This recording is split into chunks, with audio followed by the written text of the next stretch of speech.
नमस्कार मित्रांनो, मी संदीप चौधरी आमच्या मराठी कृषी संपदा या यूट्यूब चॅनलवरती आपले हार्दिक स्वागत करतो।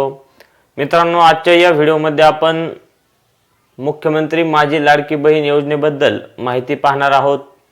संपूर्ण माहिती पाहण्यासाठी व्हिडिओ न स्किप करता शेवटपर्यंत नक्की बघा। शेवटी व्हिडिओ आवडल्यास व्हिडिओला लाईक करा व अशाच नवनवीन माहितीसाठी चॅनलला सबस्क्राइब करून ठेवा। तर मित्रांनो, मुख्यमंत्री माझी लाडकी बहीण योजनेचे ऑनलाईन अर्ज नोंदणी अजूनही सुरू आहे। येत्या 31 ऑगस्ट पर्यंत या अर्जाची नोंदणी आपण ऑनलाईन पद्धतीने ऑफलाईन पद्धतीने करू शकता।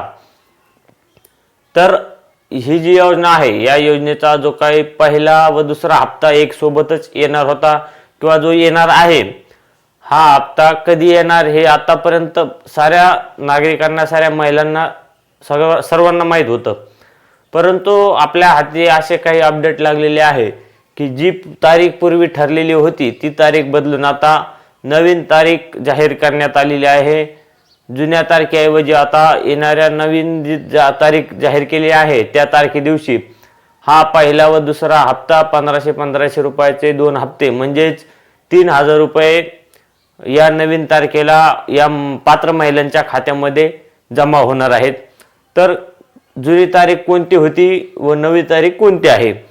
तर मित्रांनो, सर्वांना माहित होते की येणाऱ्या रक्षाबंधनला म्हणजेच 19 ऑगस्ट दिवशी या योजनेचा पहिला व दुसरा हप्ता एक सोबत महिलांच्या खात्यामध्ये जमा केला जाणार होता। ही रक्कम महिलांना आपल्या भावाकडून म्हणजेच मुख्यमंत्र्यांकडून रक्षाबंधनचे गिफ्ट म्हणून 19 तारखेला त्यांच्या खात्यामध्ये ही रक्कम जमा करण्यात येणार होती। परंतु सध्या जी काय माहिती मिळत आहे या माहितीनुसार ही रक्कम 19 ऑगस्टला न मिळता त्याच्या 2 दिवस आधीच 17 ऑगस्टला महिलांच्या खात्यामध्ये ही रक्कम जमा होणार आहे, अशी माहिती आपल्याला बऱ्याच साऱ्या प्रसार माध्यमांमधून देखील मिळालेली आहे।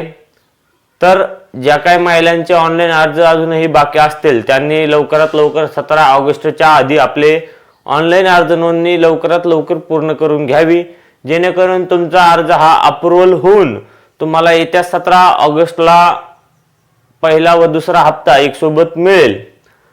ज्या काही महिलांची अर्ज नोंदणी उशिरा होईल, ज्या महिलांना पहिला व दुसरा हप्ता हा 17 तारखेला किंवा 19 तारखेला मिळणार नाही, अशा महिलांनी देखील टेन्शन घ्यायची गरज नाही।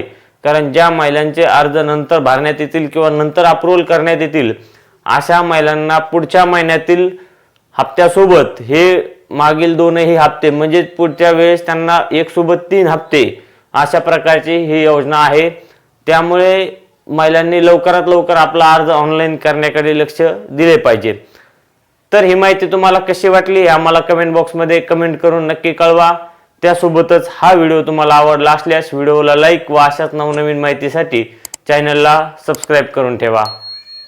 धन्यवाद।